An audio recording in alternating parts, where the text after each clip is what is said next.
Hey everyone, welcome to episode 12 of my podcast, Is Breakfast Included? Now today on the podcast, I sit down with Erin Devany of Hallows Production. Erin is an independent filmmaker based out of Denton, Texas. We had a great conversation about movies, music videos, maneuvering through a pandemic, and of course we talked about breakfast. So let's check it out. Introduce yourself. Sweet. Well, my name is Erin. I've been making all sorts of film and photography, creative projects since I was about 16. Fell in love with directing after I actually thought I was only going to be into screenwriting. But once I got the opportunity to direct, it was pretty much game over. That was definitely the be-all, end-all for me. So I, made a few short films in high school, graduated, got into the live music scene, started going to shows and taking pictures of bands, and then kind of got interested in making music videos because I actually made one for my fiance's band at the time. Still the same band, they just have a different name now, but just figured I'd try it out and see how much I liked it, and immediately fell in love. So from then on out, I just connected with bands around town and connected with businesses and all sorts of people, just kind of dip my toes in the creative water wherever it took me. But since 2016, I started my own production company as well, which is pretty much just me. But it's been, growing in projects and everything, and equipment and whatnot. So I still consider it a fully fledged company, especially the amount of work that I put into everything. I think I deserve it at this point. Mm-hmm. So since 2016 and starting everything, I think at this point, I was actually trying to keep track the other day. I think I've done over 50 projects at this point, anything ranging from short films to like business, like advertisements for like online stuff, to all sorts of music videos and, just this, that, and the other. But I just love having a camera in my hands. I love to be creative. I love horror specifically. I definitely use a lot of horror elements in what I do, but I'm also pretty versatile to, whatever people's music really, feels like. If it's not super spooky, then maybe a little more cute or a little more serious, whatever. Yeah. But yeah, that's a pretty basic rundown of me and my work and what I do and how it started. Cool. So you said you started at 15 is when you 16, got the bug? 16. Mm-hmm. Yeah, I was in like an AV class at the time, and I started screenwriting, and we had to do a short film project that year, and I just fell in love. Couldn't look back after that. Right on. And you were I guess the proper terminology, a still photographer as well, just a photographer. Mm-hmm. Do those two go hand in hand? It really depends. It's kind of hard to do one and the other at the same time. But I definitely try to incorporate as much of both forms into my work as I can. Videography and film and everything is definitely where my heart lies. Photography is a lot more of just a hobby, something that I just do more just for me and not as much of career-wise. But they definitely do go hand in hand in that when you're creating, these videos where you can have dialogue and narrative and everything, like you have a little bit more opportunity to portray those feelings with moving images. So when it comes to photography, it's really nice to have that kind of contrast of how can I make this image feel and look like it's moving even though nothing's happening physically anyways. So I recently took up photography. I'm not good at it at all, but it was something to do during the downtime. But I would never dare try to be a videographer. Is that let me know. Yeah, Feel free to correct me. Yeah, feel free to correct totally me. Everyone else does. But there's all sorts of silly terms that people get really weird over, and I'm not super picky about them. So I didn't go to film school. Well, I think my first introduction to your work was watching the videos for Rose Garden Funeral Party that you did, and then I kind of dove into everything else you did. You had a hand in a film festival a couple of years ago, correct?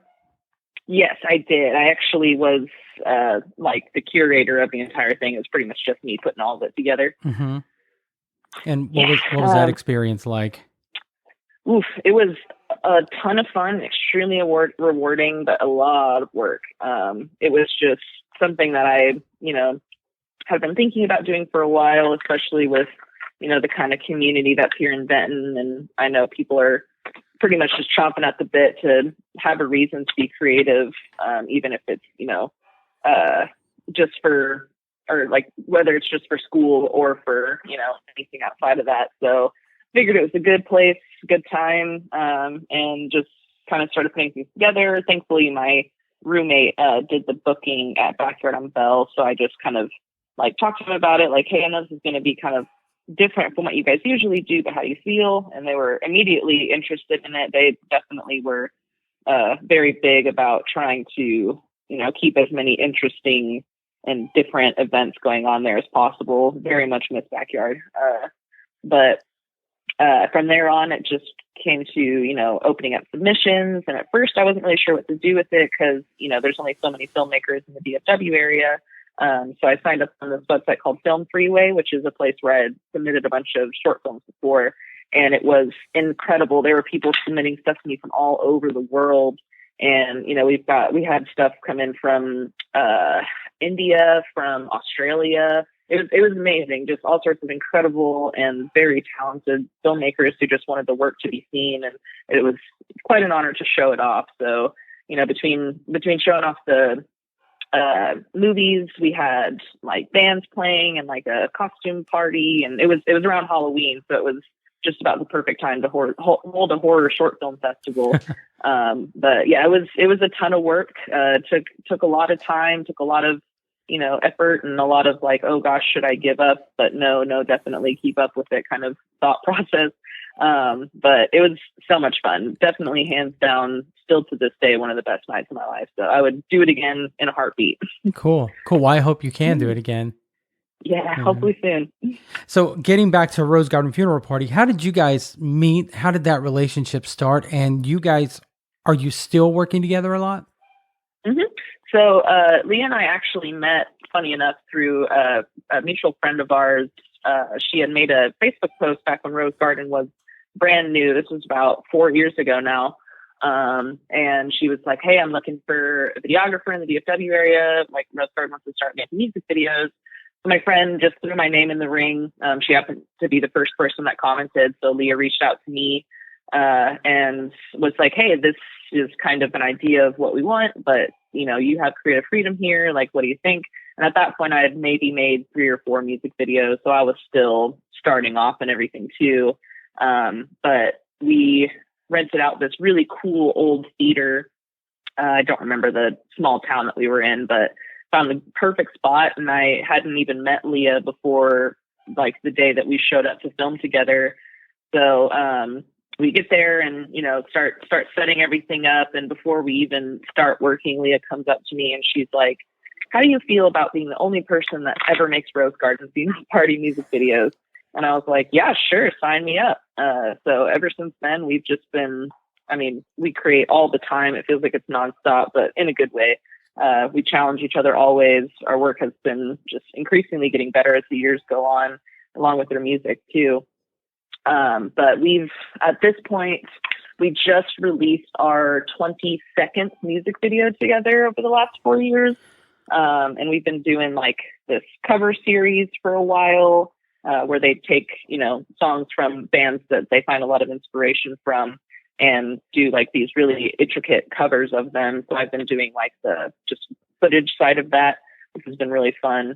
And then we also did an entire live track of their whole discography back in October, where we just literally everything Rose Garden has ever put out, we got to do like live versions of, and work in this really cool big studio that we somehow landed for free. I have no idea how we ended up with it, but it was. But you're not going to definitely ask. Yeah.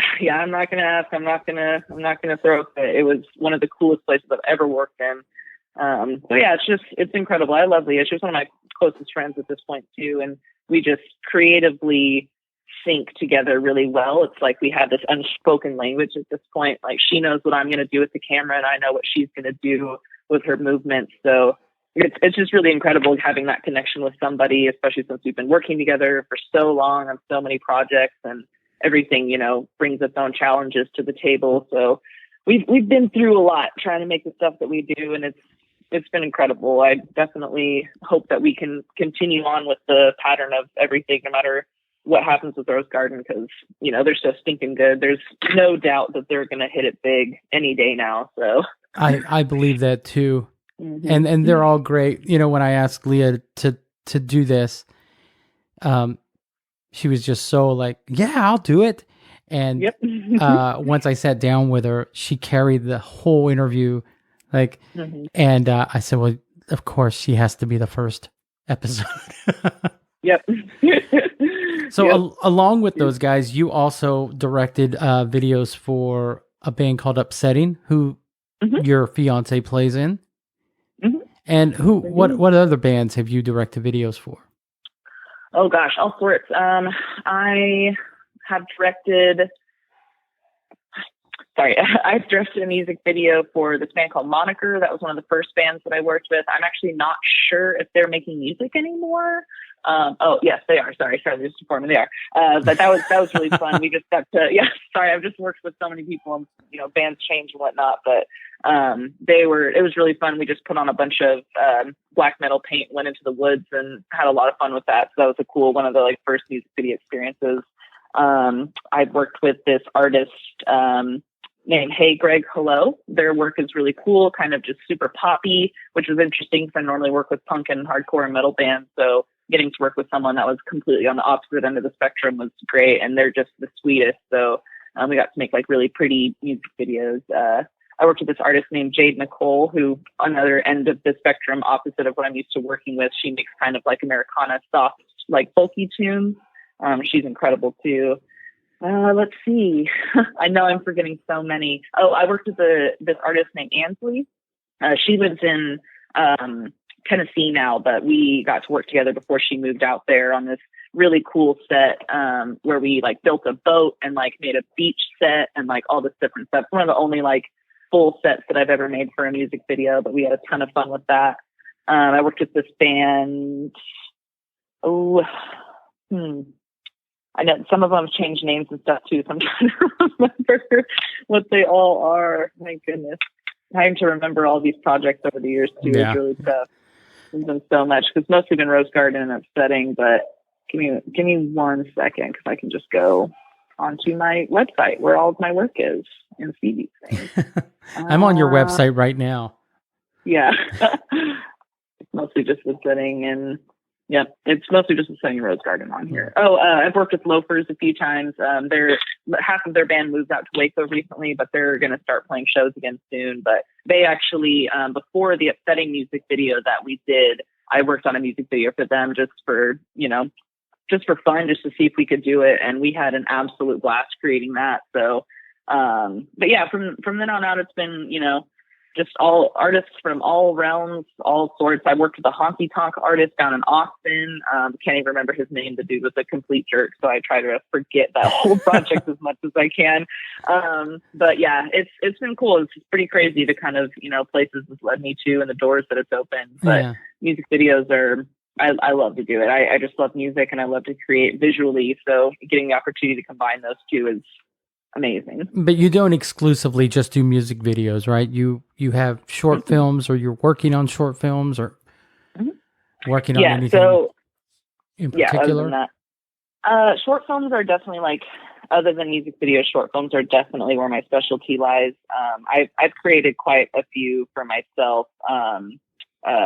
And some of them were just kind of little quick things that I just happen to have the time for. Other ones are full production bits that I've done.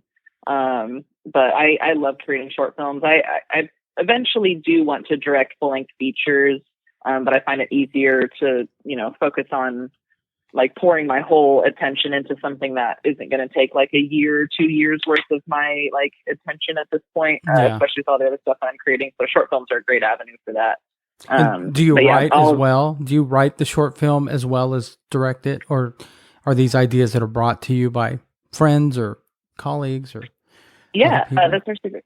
Yeah, that's actually a great question.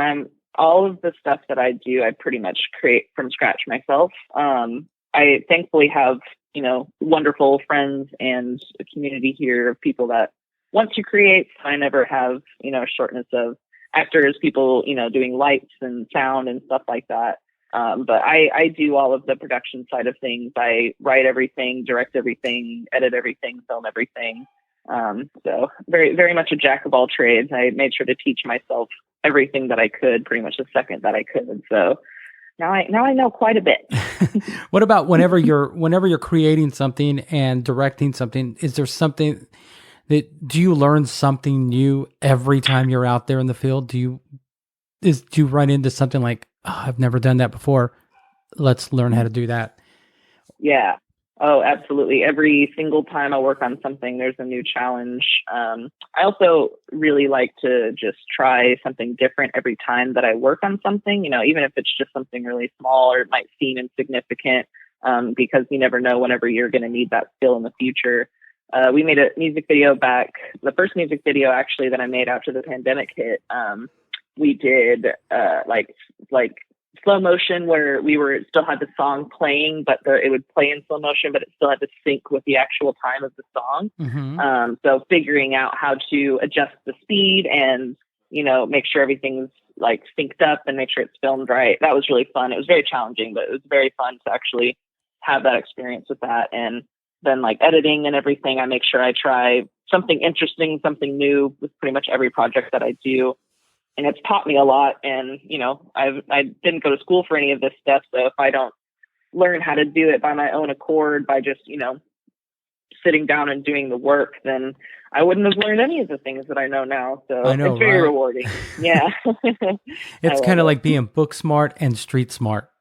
Mm-hmm. Yeah. You really have to be with this kind of stuff. And, I think that there's like a lot of merit in the education that comes with it, but I just have heard too many horror stories of people going to film school and wasting all that time. So and money. And money. So you mentioned the pandemic earlier. That was my next question. Like, did that slow you down in any way once they shut everything down? Were you working on anything that you had to like stop because none of us really knew what was going on?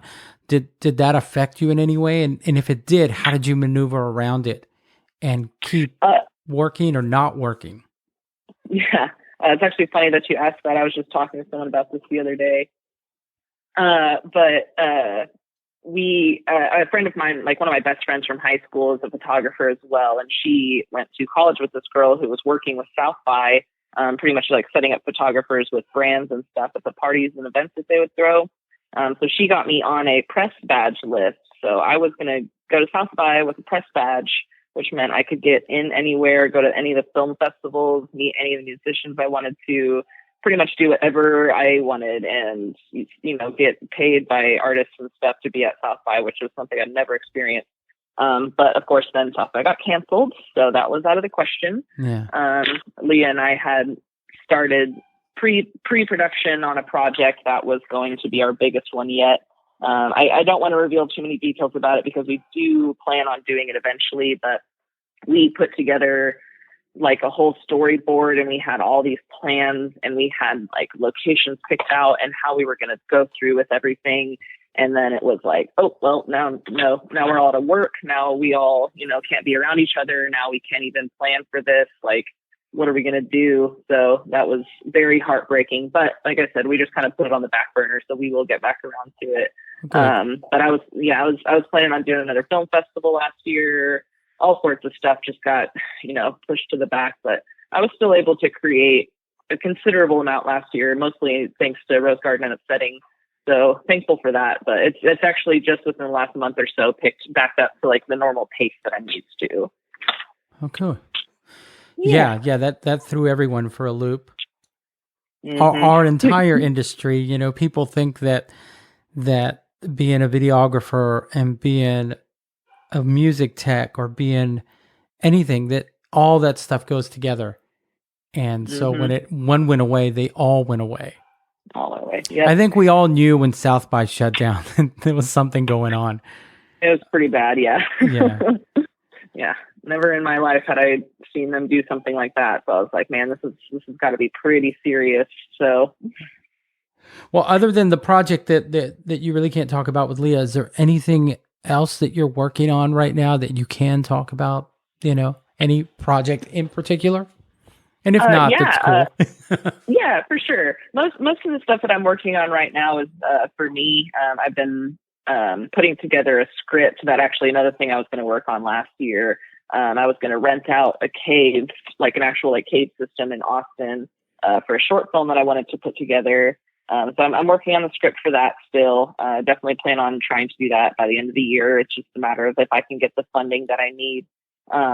But I'm working on just more scripts and writing right now than anything else.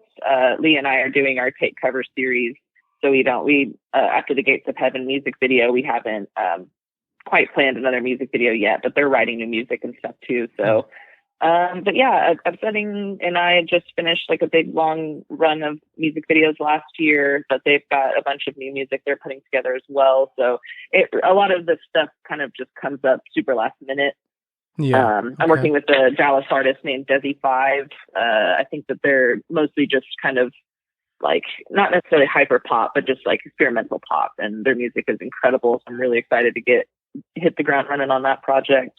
But yeah, most of the other stuff. Oh, I'm working on a music video with Record Setter next month. They're really cool. They just got signed to a cool record label and have been. They were on Audio Tree. Charlie got to fill in on bass for them on Audio Tree, which was pretty rad. But yeah, I think that's all I can think of right now that's currently in the works. And your fiance is Charlie from Upsetting, correct? What is you said they've changed their name? Well, Upsetting used to be Teenage Sex, but now they're Upsetting. Oh, okay. Yeah. I hadn't heard that, and I thought, I got some breaking news for everyone. No, they changed their name 2-3 years ago, I think, I want to say. But they just, they started off as kind of a more just generic punk kind of band, and then wanted to, they wanted to take their sound a little bit more seriously and felt like a name change was necessary. So thankfully it was right at the right time. And now they are very much well known as Upsetting, unless you're friends of theirs or people who saw them back in the day. Well, I only have a couple of more questions for you. Cool. What you got? This is the hard one. So think about it. The name of the podcast is Breakfast Included. So if breakfast was included, Erin, what would you have? Ooh, that's a great question. Breakfast is my favorite time of the day. I am a huge pancakes fan. I actually have a tattoo of a stack of pancakes on me because I love them so much. So probably a good stack of pancakes. You're a good person in my book, just for that tattoo. Yep, it was one of my first ones too. So I was very, very passionate about breakfast food. But yeah, good stack of pancakes, eggs over medium, nice the patty hash browns is probably my favorite form of hash browns, and a cup of fruit, strawberries, bananas, and maybe a little bit of pineapple in there too. I think that would be the perfect breakfast. Right on. Well, we'll have to do this again at a breakfast spot, and I'll make sure you get all of that. Thank you so much. Yeah, I am a huge proponent of breakfast food, so I worked in a breakfast restaurant for almost 3 years. Yeah. Another thing, where can people find you on social media? Do you have Instagram? Do you have Facebook? Yeah, I actually am on Instagram. I'm on Facebook. I'm actually not quite as active on my Facebook. I'm much more active on my Instagram. But both of them are just All Hallows Productions. And then my website with my full portfolio, as well as my YouTube, YouTube is just All Hallows Production, and my website is allhallowsproductions.com. You can find pretty much everything I've done on either of those. Rose Garden's YouTube and their website also has all of the work that we've done together. But yeah, those are the social medias that I have associated with my business. So that's where you can find me. Awesome. Well, Erin, thank you so much for taking the time to do this. Like I said, there was a lot of interest in me talking to you from other people. So thank you for doing this. I'm glad you did it. And I wish you nothing but luck. Keep me updated. Thank you so much. Yeah, I appreciate you having me on this, and I can't wait to see the final product of it all. Okay. Have a great day. All right. You too. All right. Bye-bye. Well, right on. That was Erin Devany. check out her website at allhallowsproductions.com and check out some of her work. You won't be disappointed. Check out some of the artists she's worked with. Their videos are amazing. Now, before I let you go today, I just want to thank that one listener who gave us 1 star on Apple Podcasts. They say you have not truly arrived until you've accumulated a few haters. Thanks for the listen, and thanks for the rating, regardless of how low it was. All right, I'm done. Have a great day. We'll talk to you next week.